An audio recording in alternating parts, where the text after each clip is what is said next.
இல்லை இல்லை சார், நான் வந்து அவங்க என் மச்சானை கொல்லலை, ஆக்சுவலாக கொன்னது என் சிஸ்டர் தான் சொல்லிட்டு அட்வொகேட் கிட்ட சொன்னேன்னா அவருக்கு ஒரே ஷாக்கு. நான் முதல்ல சொன்னேன் இல்லைங்களா, ஸோ அவருக்கு ஷாக்கு. ஏப்பா நீ பண்ணல அப்படின்னா எதுக்குப்பா நீ வந்து போய் சொன்ன அப்படின்னு கேட்கும்போது, இப்போ நம்ம கொஞ்சம் ஃப்ளாஷ்பேக் போவோமே.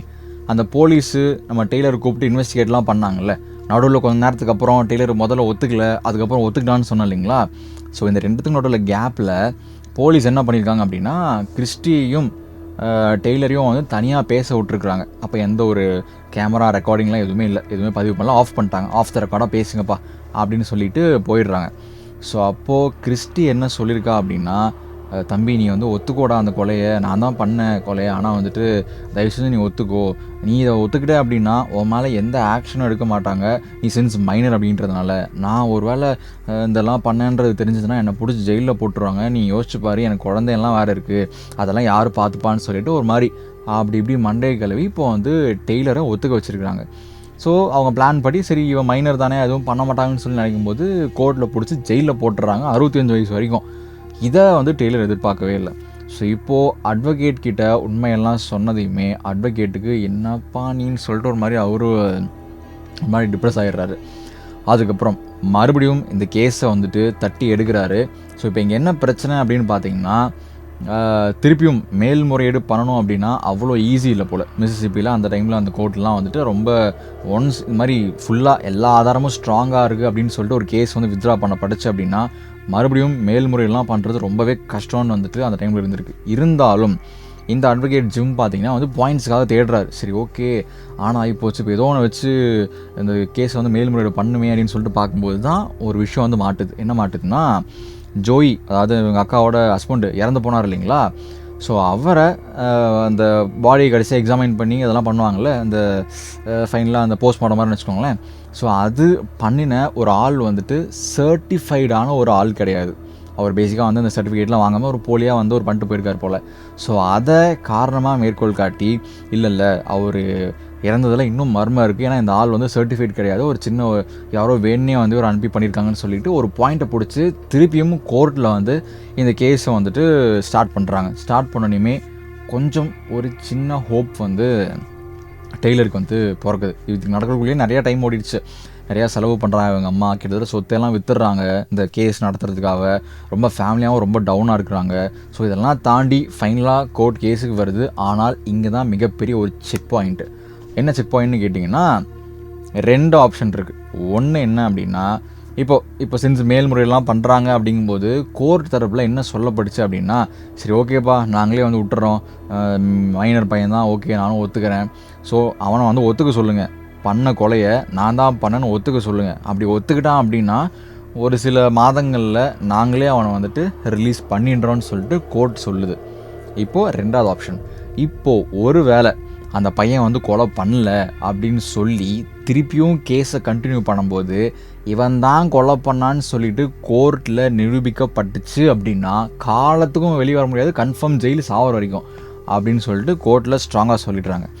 ஸோ இப்போது நம்ம அட்வொகேட்டுக்கு பயங்கர ஒரு செக்மேட்டு. ஏன்னா அவருக்கு வந்துட்டு பண்ணாத கொலைக்கு அவன் ஏன் ஒத்துக்கணும்னு சொல்லிட்டு உள்ள அந்த ஒரு கில்ட்டும் உள்ளே இருக்குது. ஸோ ஆல்ரெடி அவன் தப்பு பண்ணி ஒரு மாதிரி கில்ட் தான் உட்காந்துட்ருக்கான். திருப்பியும் அவனை நான் தான் கொலை பண்ணேன்னு ஒரு கில்டில் ட்ராப் பண்ணி காலம் முழுக்க கஷ்டப்படுறது அட்வொகேட்டுக்கு பிடிக்கல. அதே மாதிரி 2வது ஒரு வேளை இந்த முறையும் உள்ளே போயிட்டு இவரால் போதிய சாட்சியங்களை வந்துட்டு ரெடி பண்ண முடியல அப்படின்னா இவன் காலத்துக்கும் ஜெயில் தான். ஸோ இதுக்கு நடுவில் அட்வொகேட் ஒரு கால் எடுக்கிறாரு ஜிம்மு.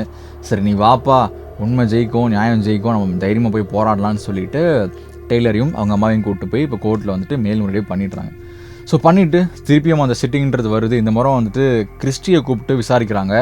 என்னம்மா அவன் தம்பியை வந்துட்டு கொலை பண்ணலன்னு சொல்கிறாப்புலையே, நீங்கள் என்ன சொல்கிறீங்கன்னு கேட்கும்போது அவங்க பெருசாக வந்து இல்லைங்க அவன் தான் பண்ணான்ற மாதிரி கோர்ட்லேயே வர சொல்லிடுறாங்க.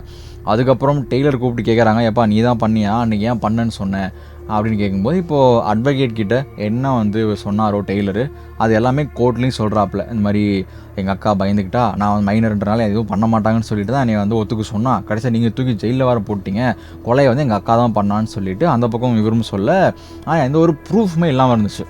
கோர்ட் வந்துட்டு அடுத்த வாய்தாக்கு வந்து மாற்றி வச்சிடுறாங்க. ஸோ நம்ம ஜிம்முக்கு வந்து ஒரே இது என்னடா அது ப்ரூஃப் வேறு இல்லையே, ஏதாவது ப்ரூஃப் பண்ணுமேன்னு சொல்லிட்டு பார்க்கும்போது தான் ஒரு சின்ன க்ளூ கிடைக்குது. என்ன க்ளூ அப்படின்னு பார்த்தீங்கன்னா, அடுத்த நாள் ஹியரிங்கில் வந்துட்டு நம்ம ஜிம்மு ஒரு ஆளை வந்துட்டு எவிடன்ஸாக கூப்பிட்டு வராரு. சூப்பர், எவிடன்ஸா? யாரா அந்த எவிடன்ஸ்னு பார்த்தா நம்ம டெய்லரோடையும் கிறிஸ்டியோடையும் ஃபாதர். அவங்க வந்து இப்போது ஆக்சுவலாக ஒன்றா இல்லை, அவர் ரொம்ப நாள் முன்னாடியே வந்துட்டு வீட்டு விட்டு போயிட்டார் போல். பட் இருந்தாலும் அவர் தேடி பிடிச்சி கூட்டி வந்து அவர் கோர்ட்டில் வந்து ஒரு சாட்சியாக நிப்பாட்டுறாங்க. இப்போ அந்த ஃபாதர் என்ன சொல்கிறார் அப்படின்னா, கிறிஸ்டி ஆக்சுவலாக என்னை பார்க்க வந்தா ஒரு சில அந்த அந்த அந்த சம்பவம் நடக்கிறதுக்கு ஒரு சில மாதத்துக்கு முன்னாடி வந்துட்டு என்கிட்ட கன்று கேட்டா.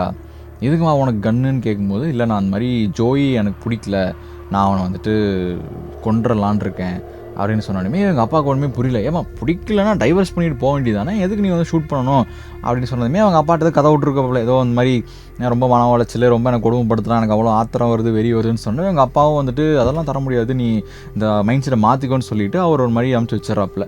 ஸோ இது ஒரு பாயிண்ட்டுங்களா. ஸோ இங்கே ஜட்ஜுக்கு ஒரு சின்ன கன்சர்ன் வருது, ஒரு வேளை இந்த கிறிஸ்டி தான் வந்து போட்டு தள்ளியிருப்பாளோ அப்படின்னு சொல்லிட்டு அதுக்கப்புறம் சாட்சி நம்பர் 2 வந்துட்டு கூப்பிட்றாப்புல. இது யாருன்னு பார்த்தீங்கன்னா அங்கே இருக்கிற ஒரு போலீஸு.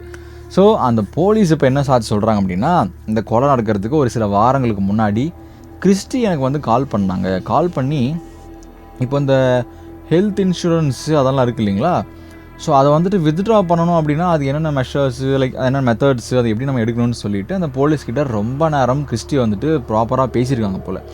ஸோ அதை இந்த போலீஸ் ஒத்துக்கிறாரு. ஸோ ஃபைனலாக ரெண்டையும் மேட்ச் பண்ணி பார்க்கும்போது தான் புருஷனுடைய அந்த லைஃப் ஹெல்த் இன்சூரன்ஸுக்கோசரம் வந்துட்டு அவனை போட்டு தள்ளிட்டு அந்த அமௌண்ட்டை வச்சு நம்ம வந்துட்டு லைஃப் லாங் வாழ்ந்துறான்னு சொல்லிட்டு ஒரு பிளானை போட்டு தான் இந்த வேலையை கிறிஸ்டி வந்து பார்த்துருக்காப்புல. ஸோ அதுக்கு தான் நைஸாக நான் முதல்ல சொன்னேன் இல்லைங்களா, முதல்ல தம்பி கூட ஒரு அந்யூன்யமாகவே இல்லை, அதுக்கப்புறம் ஒரு மாதிரி நெருக்க ஆரம்பித்தாங்கன்னு சொல்லிட்டு. அது எதுக்கு அப்படின்னா, ஒரு வேளை நம்ம கொண்டதுக்கப்புறம் பழி போகிறக்கு ஒரு ஆள் வேணும் இல்லைங்களா, ஒரு ஆடு வேணும்ல, அதை நம்ம தம்பியாக இருந்து போட்டுன்னு சொல்லிட்டு தம்பி கூட அப்படியே நெருக்கமாக பழகிற மாதிரி பாசத்தை பொழிகிற மாதிரி ஒரு சீனை போட்டு தம்பியும் கோத்து விட்டு அவனை ஒத்துக்கவும் வச்சு ஜெயிலையும் அனுப்பிச்சாச்சு. ஸோ இது வந்துட்டு ஃபைனலாக கோர்ட்டில் பேசி ஒரு முடிவுக்கு வரும்போது ஜட்ஜும் வந்துட்டு ஃபைனலாக சரி ஓகே, இது வந்துட்டு என்னதான் இருந்தாலும் போதாது, இருந்தாலும் போதிய எவிடன்ஸ் இல்லை அப்படின்னு சொன்னதுமே எல்லாருக்கும் ஷாக்கு. ஏன்னா இவ்வளோ சொல்லியிருக்கோம் இன்னும் அவனுக்கு பத்தலைன்னு சொல்லிட்டு கேட்கும்போது த தேர்ட் எவிடன்ஸ் ஃபைனலாக ஒரு பேத்தாலஜிஸ்ட், அதாவது அந்த பாடியை வந்து எக்ஸாமின் பண்ணுற ஒரு புது ஆள், அவர் வந்து கூப்பிட்டு வைக்கிறாங்க. கூப்பிடும்போது அவர் தான் இந்த கேஸையே முடிச்சு வைக்க போகிறார். எப்படி அப்படின்னா, நான் முன்னாடி சொன்ன இல்லைங்களா, நம்ம டெய்லர் பேசினதெல்லாம் வந்து ரெக்கார்ட் பண்ணிருந்தாங்க போலீஸ். அந்த சொன்னார்ல, வாக்குமூலம் கொடுத்தார்ல, நான் தான் கொன்னேன் அப்படின்னு சொல்லிட்டு. ஸோ அதை வந்து போலீஸு ரெக்கார்ட் பண்ணி வச்சுருந்துருக்குறாங்க. ஸோ அந்த ரெக்கார்டில் நம்ம டெய்லர் என்ன சொல்லியிருக்கா அப்படின்னா, நான் இங்கேருந்து சுடும்போது அப்படியே அந்த புல்லட் அப்படியே ஒரு இதில் பட்டு அப்படியே ரத்தம்லாம் வந்து செவுதில் தெரிச்சுது அப்படின்னு சொல்லியிருக்காப்புல. ஸோ இதை வந்துட்டு நம்ம ஜிம் ஒரு பாயிண்ட்டாக பிடிச்சி என்ன சொல்கிறாருன்னா, அந்த பேத்தாலஜிஸ்டோட ஹெல்ப்போட, சார் அவங்க யூஸ் பண்ண கன்று இந்த கன்லேருந்து போகிற புல்லட்டு பட்டுச்சு அப்படின்னா ஸ்ட்ரெயிட்டாக உடம்புக்குள்ளே தான் போகும், அதன் மூலமாக எந்த ஒரு ரத்தமும் ஸ்ப்ளாஷெல்லாம் ஆகாது, இது வந்து ஒரு ஷார்ட் கன்னும் அந்தளவுக்கு ஒரு இந்த கன்னோட கிடையாது அப்படின்னு சொல்கிறாங்க. ப்ளஸ் இன்னொரு எவிடன்ஸும் சொல்கிறாரு. ப்ளஸ் அந்த அன்றைக்கி இந்த ஜோயி இறந்த அன்றைக்கி தன்னோட வீட்டை வந்துட்டு ஃபோட்டோ எடுக்கும்போது அந்த ஃபாரன்சிக்லாம் பண்ணுவாங்க இல்லைங்களா, ஸோ அந்த டைமில் எந்த ஒரு பிளட் செதறலுமே செவுத்துலேயோ வேறு எந்த இடத்துலையுமே இல்லை அப்படின்னு சொல்லிட்டும் சொல்கிறாங்க. ஸோ ஃபைனலாக after all these evidences judge ஃபைனலாக சொல்கிறாரு, ஓகே டெய்லர் நீ வந்து நிரபராதி தான்ப்பா அப்படின்னு சொல்லி டெய்லரை ரிலீஸும் பண்ணுறாங்க. ஸோ டெய்லர் ஒரு வழியாக நிறையா வருஷம், கிட்டத்தட்ட 5-6 வருஷம் ஓடி இருக்கும். ஸோ அதுக்கப்புறம் வந்து ரிலீஸ் செய்யப்படுறாப்புல. கிறிஸ்டியை லைஃப் லாங் நீ கடமா இல்லைன்னு சொல்லிட்டு ஜெயிலில் போட்டுடுறாங்க. ஸோ இதுதான் டெய்லருடைய ரிலீஸ் கதை. கொஞ்சம் பெருசாக தான் இருந்திருக்கும், பட் எனிவேஸ் ஒரு மாதிரி எனக்கு கேட்குறதுக்கு ஒரு மாதிரி பரபரப்பாகவும் இன்ட்ரெஸ்டிங்காகவும் இருந்துச்சு. So with this I end this video. Thank you for வாட்சிங் திஸ் வீடியோ. மீண்டும் உங்களை நாளை வேறொரு வீடியோஸ். தேங்க்யூ, பாய்.